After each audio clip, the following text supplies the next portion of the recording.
Assalamualaikum warahmatullahi wabarakatuh.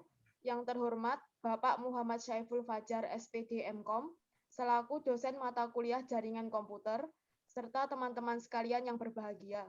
Pada kesempatan kali ini, kami dari kelompok 3 akan mempresentasikan hasil dari diskusi kelompok kami.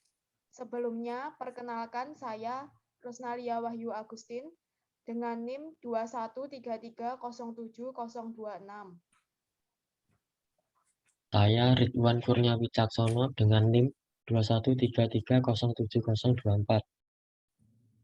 Saya Muhammad Rangga Disi Pringgayuda dengan NIM 213307016.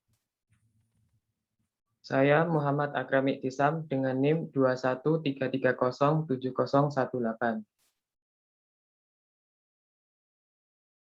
Amelia Santika dengan NIM 213307008.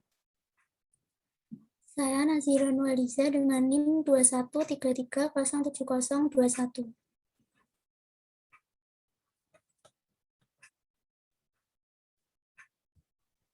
Saya Andini Fitriani dengan NIM 213307004. Yang akan kami presentasikan berjudul perangkat jaringan komputer yang akan disampaikan oleh teman saya. Yang pertama adalah komputer server.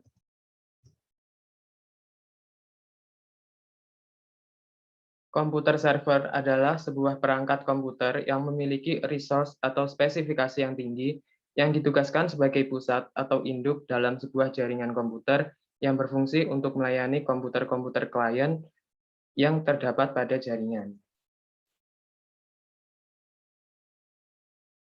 Fungsi dari komputer server adalah menyediakan database atau file yang dapat digunakan bersama-sama oleh komputer klien, melayani permintaan komputer klien untuk menggunakan database atau file tersebut, mengatur lalu lintas transfer data atau file yang diminta komputer klien, menyimpan data atau file yang dikirim oleh komputer klien, mengatur hak akses data atau file dalam sebuah jaringan, melindungi komputer klien dari malware dengan anti-malware atau firewall.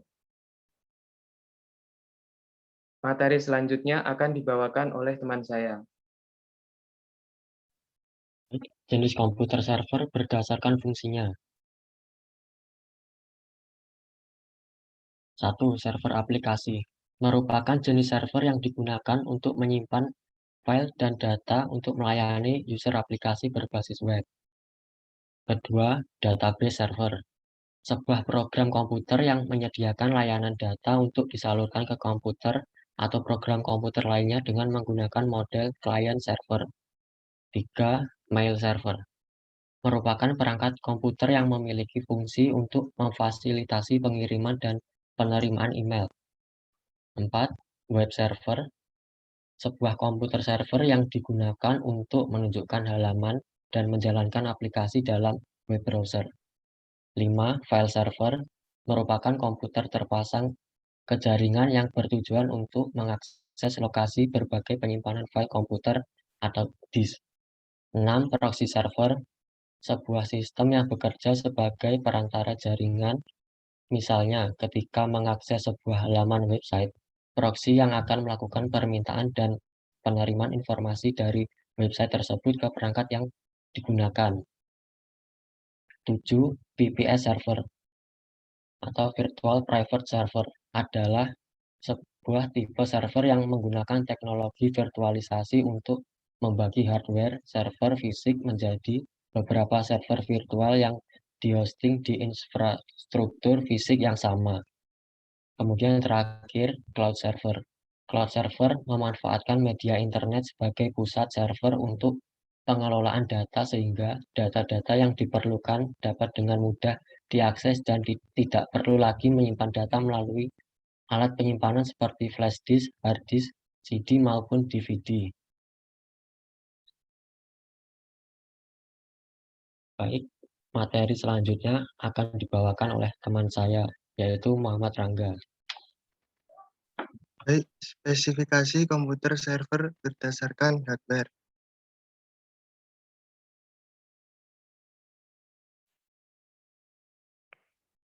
1. Prosesor. Prosesor disarankan menggunakan prosesor yang memang didesain untuk keperluan server seperti Xeon dari Intel atau Spark karena prosesor tersebut didesain dengan memiliki dukungan lebih baik L3 cache, SSD RAM, dan core yang lebih banyak pada prosesor. 2. RAM. Pada komputer server disarankan menggunakan RAM SSD memori sebab bisa menurunkan kinerja sistem sekitar 2%. Untuk komputer server yang membutuhkan stabilitas tinggi, bagusnya menggunakan RAM dengan teknologi error correcting kode atau SSD memori. Karena RAM SSD memori dilengkapi dengan fitur registrasi berfungsi untuk meningkatkan performa RAM. 3. Storage. Storage atau media penyimpanan merupakan kebutuhan yang paling penting pada sebuah komputer server.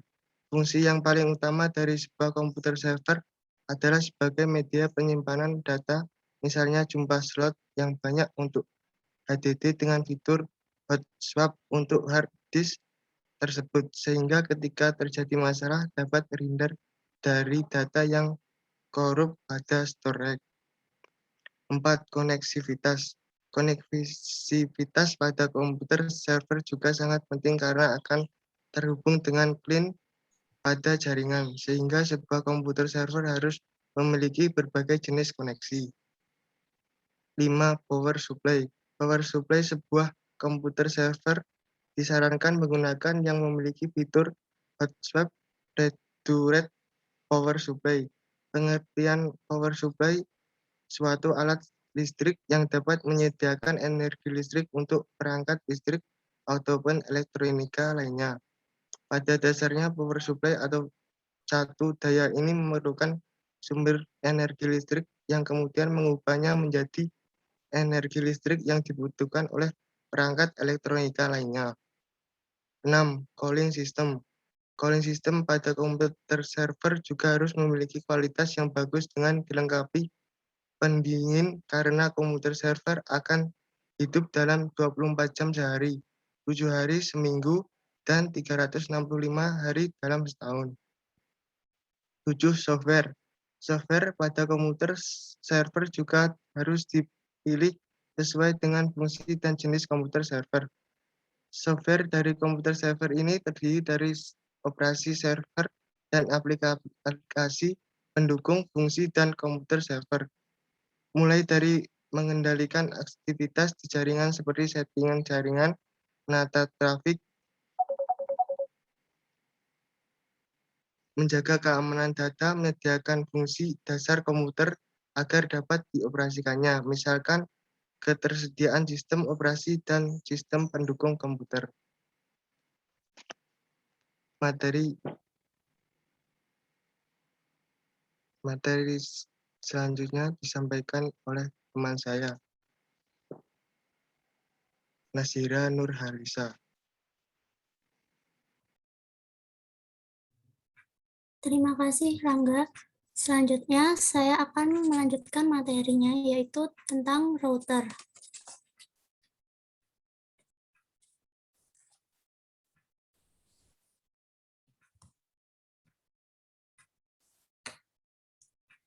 Router merupakan perangkat keras pada jaringan komputer yang berfungsi menghubungkan dua jaringan atau lebih, sehingga data dapat dikirim dari suatu jaringan ke jaringan yang lain.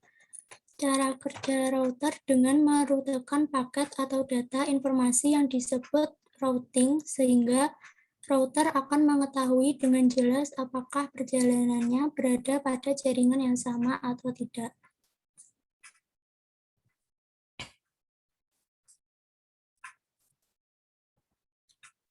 Fungsi router yang pertama, menghubungkan beberapa jaringan sehingga si pemakai dapat mengirimkan paket data dari suatu jaringan ke jaringan yang lainnya. 2. Mentransmisikan informasi atau data dari suatu jaringan menuju jaringan yang lain, di mana sistem kerjanya mirip seperti jembatan jaringan atau bridge. 3. Menghubungkan suatu jaringan lokal dengan koneksi DSL.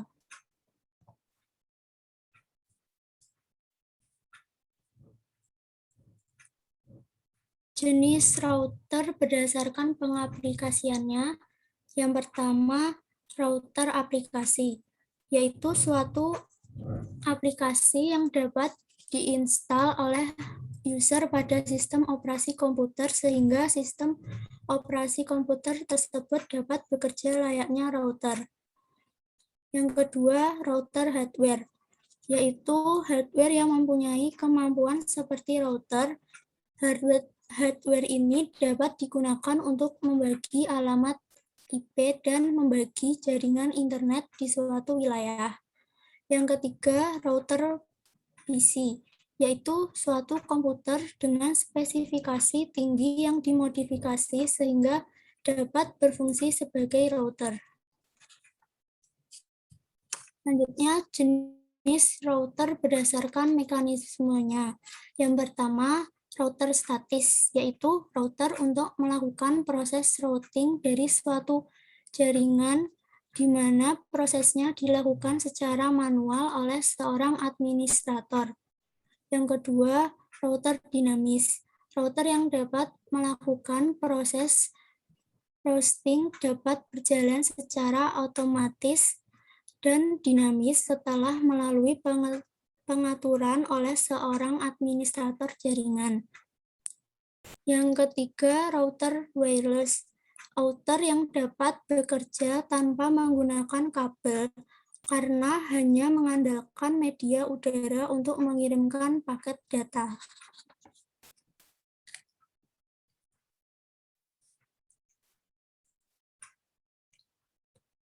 Berikutnya tentang hub.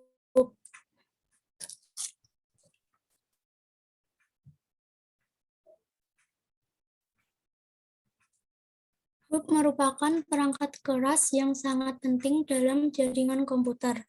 Hub sangat mempengaruhi proses koneksi antar komputer, sehingga jika hub mengalami kerusakan, maka seluruh jaringan komputer akan terputus dan terganggu.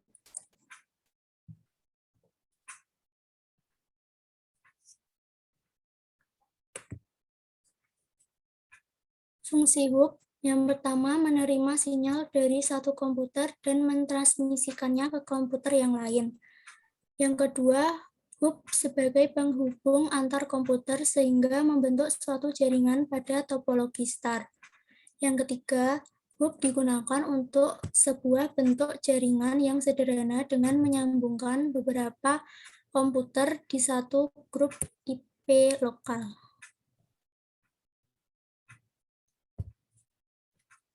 Jenis-jenis hub ada dua, yaitu hub pasif, yang merupakan hub yang berfungsi sebagai pemisah atau pembagi jaringan, akan tetapi tidak melakukan penguatan sinyal, sehingga hub ini tidak membutuhkan tenaga listrik tambahan. Yang kedua, hub aktif, yaitu hub yang berfungsi sebagai penghubung jalur secara fisik dan penguat sinyal dalam jaringan.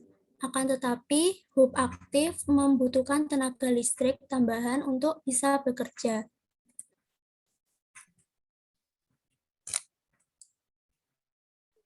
Sekian dari saya. Selanjutnya akan dilanjutkan oleh Andini Fitriani. Baik, terima kasih Nurhaliza Nazira. Berikutnya adalah switch.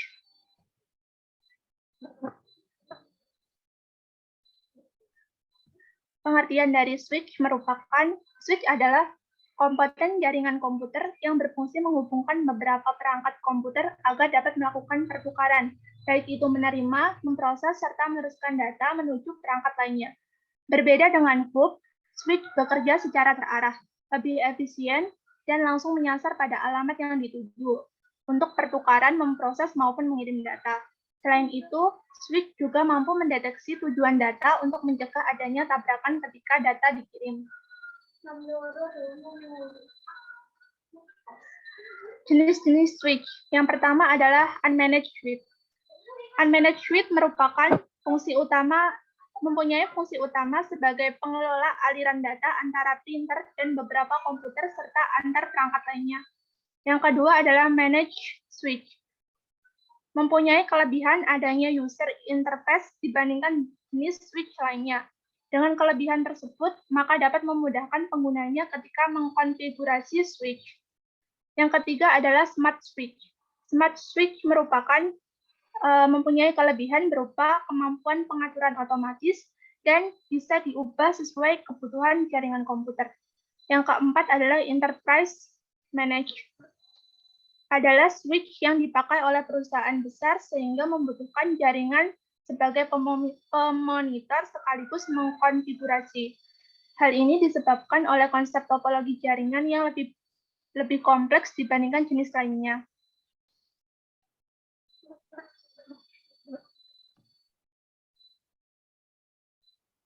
Fungsi dari switch yaitu yang pertama, untuk menerima sinyal dan juga data dari komputer atau server.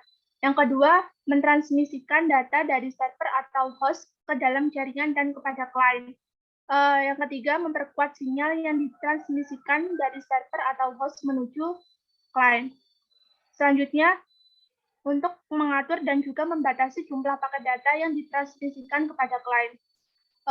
Berikutnya yaitu sebagai central connection point, dapat juga berfungsi sebagai repeater, dan terakhir sebagai splitter atau pemisah antara komputer di dalam suatu jaringan.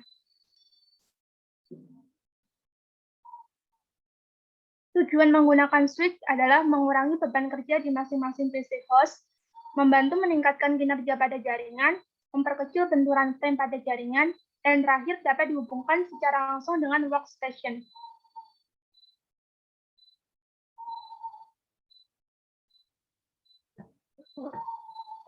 Selanjutnya adalah bridge.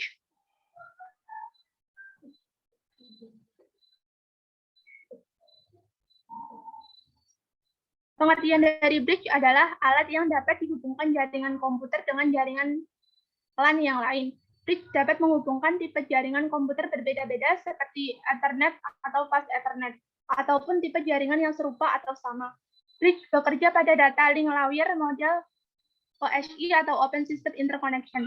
Karena itu, bridge dapat menyambungkan jaringan komputer yang memakai metode transmisi atau medium access control yang tidak sama atau berbeda.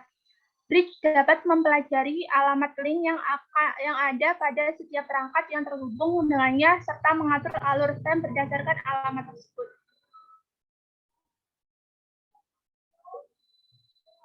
Jenis-jenis bridge antara lain, yang pertama adalah bridge lokal. Bridge yang dapat menghubungkan segmen-segmen jaringan lokal yaitu bridge yang mengkoneksikan media kabel yang satu dengan media kabel lainnya. Contoh penggunaannya dapat dilihat pada hub, switch, atau modem. Yang kedua adalah bridge remote. Bridge yang dapat digunakan untuk membuat sebuah sambungan atau link antara LAN dan untuk membuat sebuah wide area network. Yang ketiga adalah bridge nikabel. Sebuah bridge yang dapat menggabungkan jaringan LAN berkabel dan jaringan LAN nirkabel atau beberapa media yang koneksinya media wireless. Aplikasi dapat dilihat pada fungsi access point untuk implementasi hotspot.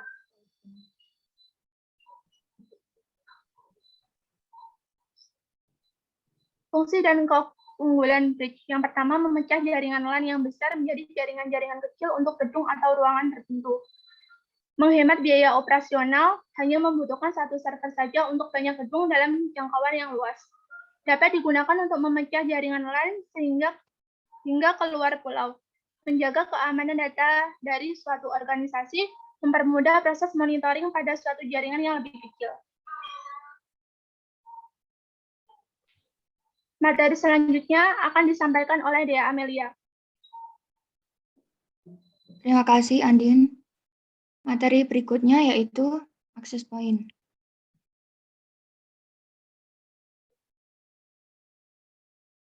Access point adalah perangkat keras jaringan komputer yang menghubungkan piranti nirkabel dengan jaringan lokal menggunakan teknologi seperti Wi-Fi, Bluetooth, wireless, dan lain sebagainya.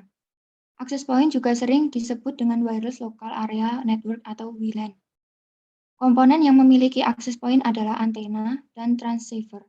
Umumnya access point akan disambungkan dengan perangkat keras seperti router, hub, atau switch melalui kabel Ethernet supaya dapat memancarkan sinyal.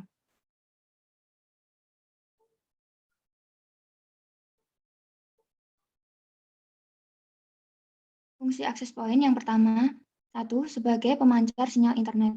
Yang kedua, menggantikan fungsi hub yang menghubungkan jaringan lokal nirkabel dengan jaringan kabel. Yang ketiga, sebagai dynamic host configuration protocol. Server sehingga mampu memberikan IP address di setiap perangkat yang terhubung.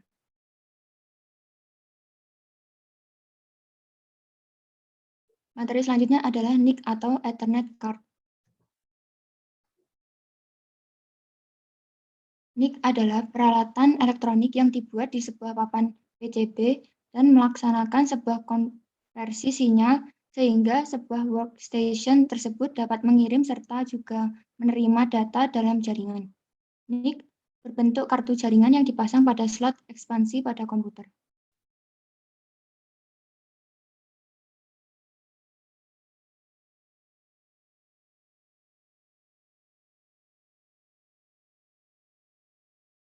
Fungsi NIC yaitu 1. Sarana menerima serta mengirimkan data dengan melalui kabel jaringan.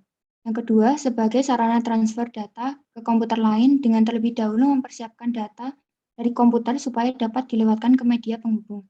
Yang ketiga, sebagai penerima data yang ditransfer dari komputer lain lewat kabel serta menerjemahkannya juga ke dalam bit yang dimengerti oleh komputer.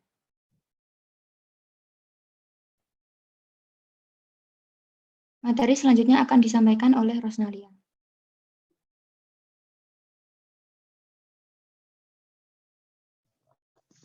Baik, terima kasih. Selanjutnya ada modem. Modem adalah singkatan dari modulator dan demodulator. Secara harafiah, modem merupakan suatu bentuk komunikasi dua arah yang dimana modem bisa melakukan proses perubahan data sinyal digital menjadi analog dan kemudian bisa merubah kembali sinyal tersebut menjadi digital agar bisa digunakan di dalam komputer. Fungsi modem yaitu sebagai alat pengubah sinyal digital menjadi analog. Yang kedua, menghubungkan perangkat dalam jaringan. Yang ketiga, melakukan pemeriksaan paket data dan komunikasi. Yang keempat, melakukan kegiatan modulasi dan demodulasi. Yang kelima, melakukan kompres data yang dikirimkan sinyal melalui sinyal. Jenis-jenis modem.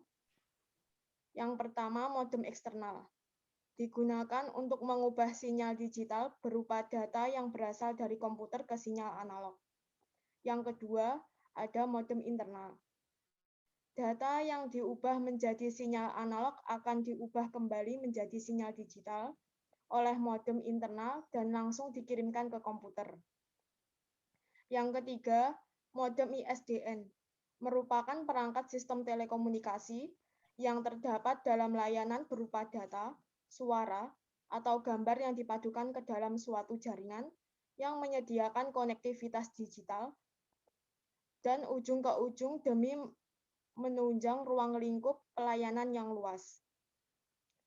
Yang keempat, modem GSM dapat digunakan pada telepon seluler sebagai media pentransferan data. Yang kelima, modem ASL berfungsi untuk mengakses internet dan menggunakan telepon secara bersamaan. Yang keenam, modem kabel dipakai untuk menerima data secara langsung dari suatu penyedia layanan melalui langganan TV kabel.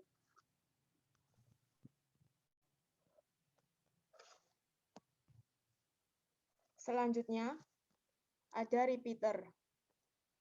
Repeater merupakan perangkat keras jaringan komputer untuk memperkuat sinyal. Jika digunakan pada jarak yang jauh, fungsi repeater yang utama untuk memperluas sebuah jangkauan jaringan. Cara kerja repeater dengan menerima sinyal data dan kemudian dipancarkan lagi. Sebelum dipancarkan kembali, sinyal yang telah masuk ke repeater diperkuat terlebih dahulu.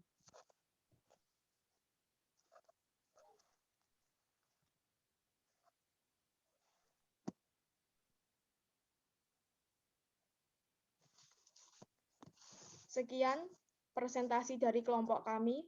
Kurang lebihnya kami mohon maaf. Wassalamualaikum warahmatullahi wabarakatuh.